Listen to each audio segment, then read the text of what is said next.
Here's a quick recap of the Tuesday, October 19th City Council meeting.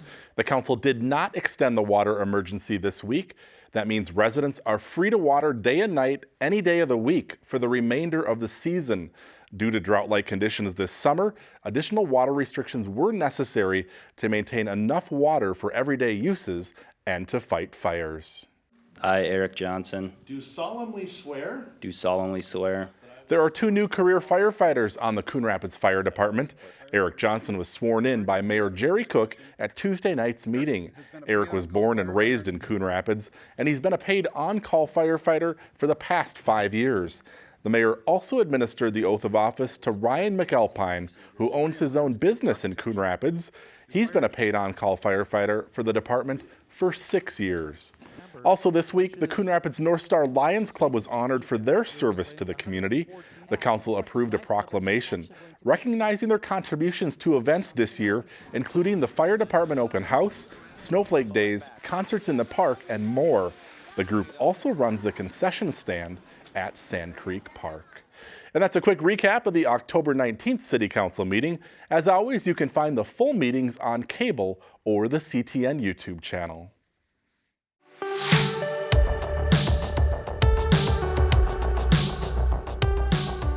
You can get a jump start on the holiday shopping season later this month.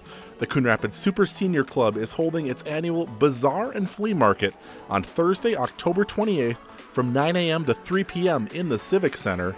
You can find everything from crafts to a flea market and a Christmas room. There's also a bake sale, refreshments, and raffles. Proceeds from the bazaar go to help support those in need in the community.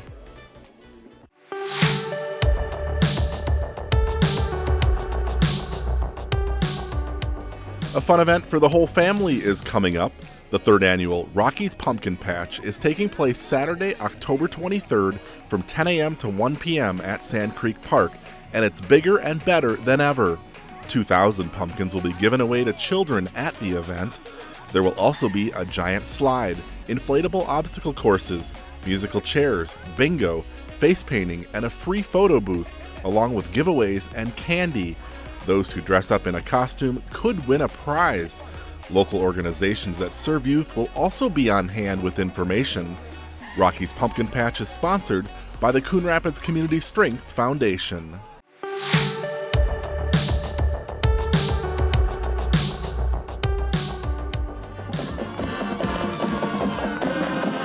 The Coon Rapids High School Marching Band played in the homecoming parade Wednesday night as people gathered along the half-mile route on Northdale Boulevard. The pride of Coon Rapids was on display along with other school clubs and activities. Homecoming royalty will attend the school's coronation Friday to reveal this year's king and queen. And of course, the football team was prepped for Friday's homecoming game. As soon as you see that ball snap, you got to be quick, pop out, you got to get your hands ready. After the parade, a bevy of 80 girls took the field for the Powder Puff Games. So we got 2 games going on at the same time, which you figured out already. The field is 40 yards long. 4 teams of girls from the senior class played flag football rules in a demonstration of skill, athleticism, and agility. Oh my God, somebody just got knocked out. Oh, that was almost close. But I'm wondering, the teams that here are the Saints and the Vikes and then the Bears and the Packers. We got the NFC represented. I don't know how the Saints come into play, but that's okay because it's kind of crazy out here. A 30-minute running clock was used for the games. In the final matchup, the Bears met the Vikings for the championship game. The Vikings beat the Bears in a 14-7 victory. Ava Kerr scored 2 touchdowns for the Vikings win. It's really fun to be in Powder Puff. It's something that we've been looking forward to since we were freshmen and we got to watch the other seniors. It's pretty cool to be a part of it. I believe that we just won! I believe that we just won! They focused on practice. They knew what they had to do. They knew all the plays and whatever, and just had that winning mindset from the beginning. Win or lose in the end, everyone felt the same school spirit at play.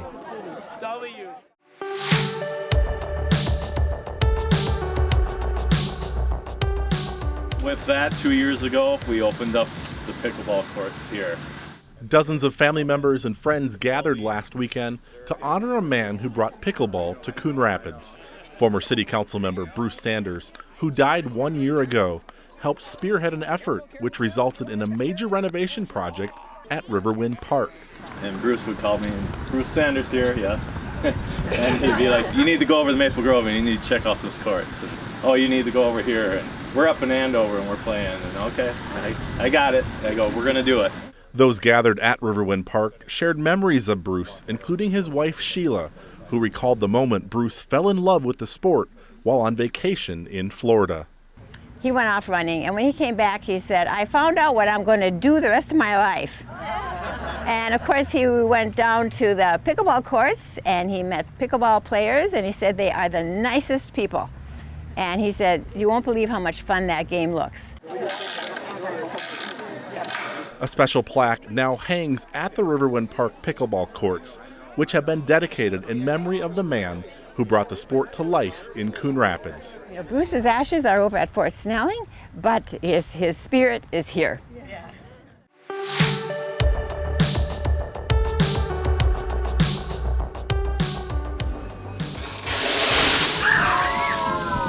It is Fire Prevention Week, and that means it's time for the annual Fire Department Open House.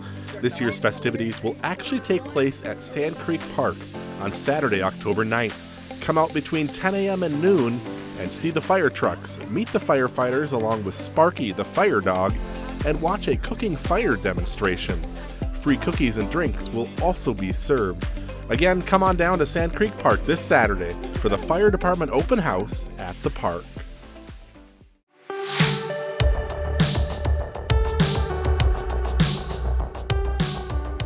Here's a quick recap of the Tuesday, October 5th City Council meeting. A vacancy has been declared on the City Council following the resignation of Wade Demmer, who moved out of Ward 3. The Council has chosen to appoint a replacement for the seat, so applications are now being accepted from interested residents. Applicants must be at least 21 years old, eligible to vote, and have lived in Ward 3 for at least 30 days. The deadline to apply is October 18th. More information and an application can be found on the city's website. The fight against emerald ash borer continues. On Tuesday night, the City Council accepted a $100,000 grant from the state to remove 125 boulevard ash trees around the city and replace them with new trees. Coon Rapids has more than 6,700 boulevard ash trees. Over the past decade, more than 1,000 have been removed and another 1,000 are being treated. It's been long speculated, but Famous Dave's is returning to the same location in Riverdale with a new concept. This week, the City Council approved a liquor license for Famous Dave's. The location will offer a new fast service model dubbed Quick Queue. The Famous Dave's is part of a new multi-tenant building that includes a bank. And that's the recap from the October 5th City Council meeting. As always, you can find the full meetings on cable or the CTN YouTube channel.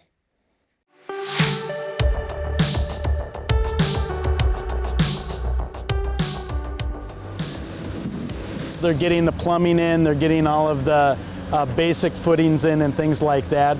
On the backside of Coon Rapids Middle School, you may have noticed a construction project underway. It's an 8,000 square foot addition, which, when complete, will include 3 extra-large science classrooms and 2 regular-sized classrooms. The middle school is near capacity, with 1,600 students enrolled. This addition will give the school the space it needs to grow with the community. Right around Coon Rapids right now, there are a lot of projects going up for more housing, and we have to be ready for that, and the district is looking ahead in time and not only taking care of our current needs with updated science facilities, making us more competitive, but also really looking to the future so that we can really serve our community and the needs of our families. The project's part of the Fit for the Future plan, which voters approved in 2017. The $3.2 million middle school addition is scheduled to be completed before the start of the 2022-23 school year.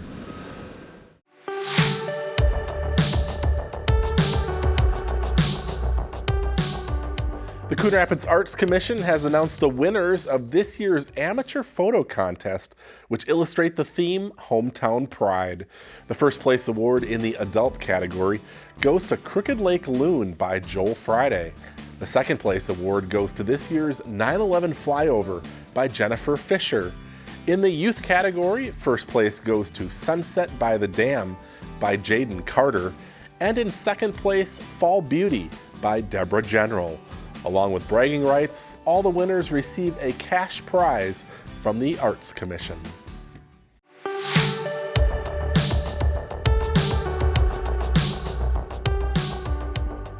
CTN was recently recognized with 5 awards from the National Association of Telecommunications Officers and Advisors annual conference. 2 of those were first place awards, including one for a promo featuring puppets. And the Award of Excellence goes to Sports Night Promo, City of Coon Rapids, Minnesota. After quarantine, everyone's bound to look a little different. Some people gained a little weight, others lost some. Some had longer hair or a new beard. With Joe and Howie, it was a little different. Don't get me wrong, they acted like the same old Joe and Howie. What they came back with, a different energy. But something was off. Hello everyone and welcome to Sports Night. I'm Joe Young. And I'm Howie Shapiro. Our other first place award was for CTN coverage of the St. Thomas at Coon Rapids prep football game in the live sport events category. We also received 2 awards of distinction, which are for second or third place, including CTN original programming in the overall station excellence category, and Sports Night won an award of distinction in the sports programming category. Finally, the 5th station award was an honorable mention for our CTN graphics composite entry in the visual arts category.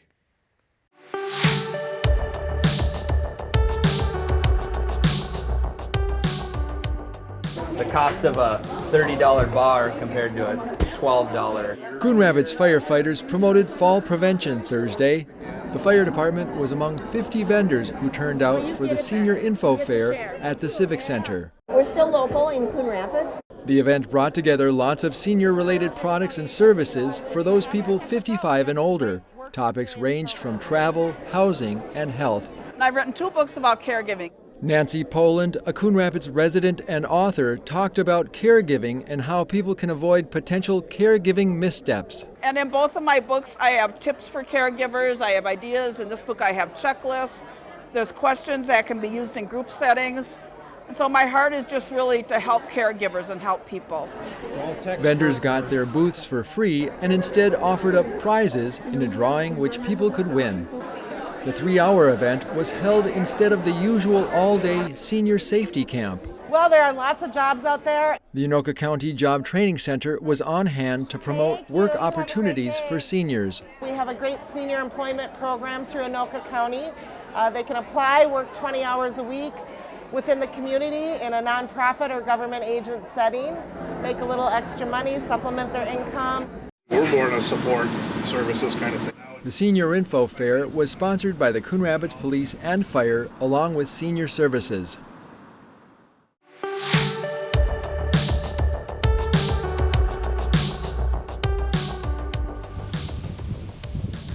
Back in 2017, the Minnesota State Legislature updated zoning regulations for the Mississippi River Corridor Critical Area, which runs through the Twin Cities. Those rules must now be adopted by local cities, including Coon Rapids. Because Minnesota is the headwaters of the Mississippi, they feel it's very important for us to preserve the quality of this water, and they do that through controlling the construction that goes along and any work that goes along the shorelines, the bluff lines along the Mississippi River. The Mississippi River Corridor Critical Area, which was designated as such back in 1976, stretches for 72 miles from the cities of Ramsey and Dayton down to Hastings and Ravenna Township. It includes 54,000 acres of land along both sides of the river. Most of these rules relate to those property owners that live along the river or own property along the river. Most of it is private residential homes. There are some public institutions, for example, Anoka Ramsey Community College is along the river. They're also subject to these rules. The three big changes include new design standards for acceptable river access, including paths, stairways, water-oriented structures, patios, and decks. Specific definitions have been developed for things like bluff line and bluff impact zone. And finally, permits are now required for certain land alterations and vegetation removal. Previously, we didn't really have a permitting requirement if someone was going to do some fairly significant work along the river, whether that's vegetation removal, putting in riprap, a retaining wall. We didn't really have a process for doing that. So this will now require a permit if you're going to be doing any of that kind of work. The DNR has created a model ordinance to help guide cities as they update their own ordinances to align with the new regulations. Anything that was legally established prior to the updated ordinance will be considered a legal nonconformity if it doesn't meet the new standards. And so there are protections under state law for legal nonconformities. This winter, the Coon Rapids Planning Commission will hold a public hearing for comments on the updated rules. Then it's on to the City Council for approval in the spring. So the City Council, we need to adopt them and make them part of the city ordinances because we'll be responsible for the permitting and for the enforcement. A lot of the changes, I think, are really related to permitting, clarification about rules. Things like structure setbacks are not changing. And so I think it's important for people to understand that this is really updating and modernizing our ordinance. But I don't know that there's drastic changes that we're making to it. In the end, everyone along the 72-mile corridor hopes the changes will help protect a gem so it's around for generations to come. I encourage folks to get involved if they're interested in this, participate in the open houses, participate in the public hearing, and just make sure that it's doing what we need it to do. If you'd like to learn more about the changes, a virtual webinar will take place Wednesday, October 13th at 6:30 p.m. Pre-registration is required. For more information, log on to the city's website, coonrapidsmn.gov.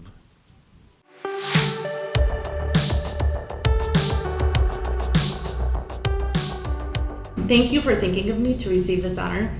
Last Friday, Coon Rapids High School inducted its third Hall of Fame class, beginning with track and field standout from the mid-1990s, Hall of Fame inductee Katie Bestel-Lackinen. For anyone to even have remembered my name way back then is very humbling.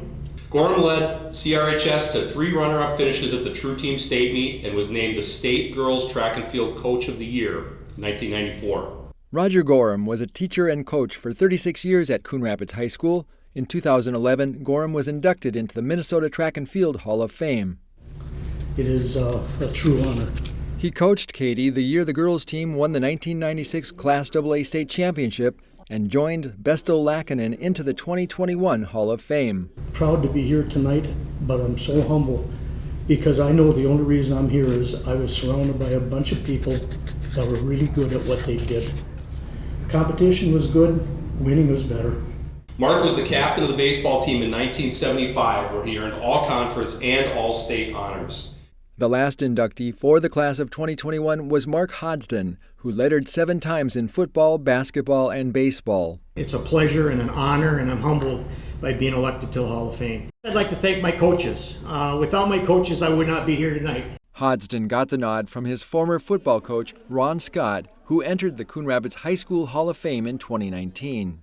Ladies and gentlemen, a round of applause for Katie Bestel-Lackinen. Before the Cardinals football game against Rogers, the Hall of Fame inductees were recognized on the field. Oh, it's very humbling and very honored to be selected.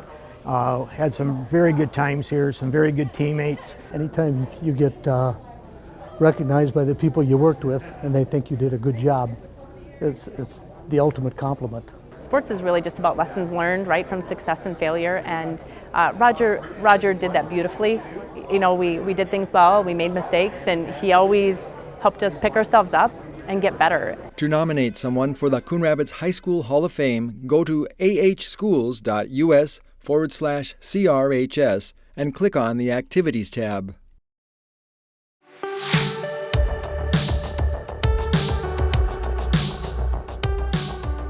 We're here at Champlain Park High School, and we're live on YouTube and eventually on Facebook, talking with our community about our operating levy that will be on the ballot this November. The Anoka School Superintendent, along with his staff, are trying to make sure the community is informed about 3 levy questions that are on the ballot this fall. Question 1 would renew the $34.5 million operating levy, last renewed by voters in 2012. Funding is used to maintain programs and services, along with keeping class sizes down. Question 2 renews a $4.5 million capital levy for technology, first approved by voters back in 2011. Both Question 1 and 2 would not increase taxes for residents. It's an extension, so it's a tax increase in the fact that you're paying the same thing for a longer period of time, but year over year it's the same rate. Question 3 does involve a tax increase of about $10 a month for 10 years for a $250,000 home. The operating levy would be used to extend mental health and social-emotional support for students, including academic support for underachieving students. The current federal funding for that runs out in 2022. On a $250,000 home, it's a $10 increase. We sampled what would be realistic on a $250,000 home, and that was what our community said. 2 more informational meetings are coming up, September 28th at Andover High School and September 29th at Coon Rapids High School. The presentation starts at 6:30 p.m. Early voting is underway now at the Anoka County Government Center. You can also vote early by mail or at the polls on Election Day, which is Tuesday, November 2nd. For more information on the levy questions, tax impact, and frequently asked questions, log on to ahschools.us. Get informed. Go to the webpage, look at this information, and vote.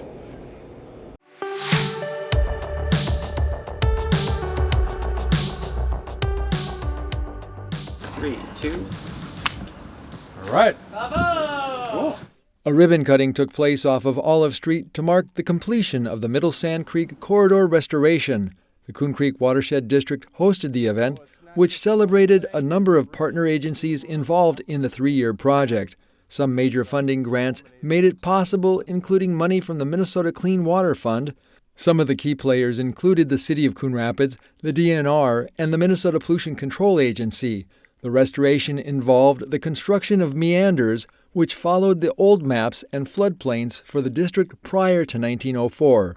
It is beautiful. We used natural vegetation, and so the trail remains shaded, but there is more to see when water returns, and there are more birds as well as other wildlife present in the area. So 3 major benefits: recreation, water quality, and flood control. This marks a new chapter for Sand Creek on its journey to meet federal water quality standards. The plan is to eventually get Sand Creek off of the Federal Impaired Waters list.